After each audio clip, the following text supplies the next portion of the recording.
یوه شېبه ملګریه، غواړم درته یوه خبره وکړم، خو رانږدې شه. په اقتصاد کې موږ یو موضوع لرو د اپورچونیټي کاست په نوم، یعنې د فرصتونو قیمت. معنا یې څه ده؟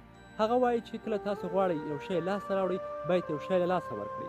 نو که تاسو غواړئ یو څه لاسته راوړئ باید وخت مصرف کړئ، زحمت وباسئ، شپې ورځې د لاسه ورکړئ، پیسې له لاسه ورکړئ، تر څو یو ځای ته ورسېږئ یو څه لاسته راوړئ. او تر ټولو مهمه خبره بیا دا کوي چې که تاسو غواړئ یو شی لاسته راوړئ او د هغې په مقابل کې بل څه له لاسه ورکوئ، هغه څیز مو چې د لاسه ورکړی ده د هغې څخه باید د تاسو ګټه او هغه شی چې لاسته راوړئ باید دوه چنده اوسي. نو که غواړئ چې یو څه شی لاسته راوړئ باید یو شی له لاسه ورکړئ. هېڅکله مه غواړئ چې په یو لاس کې دوه ګاڼې ونیسئ.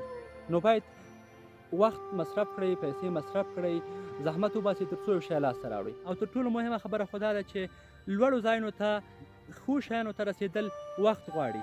نو صبر ولرئ ځکه د الله تعالی صابرین خوښیږي. هست او بریمن اوسئ.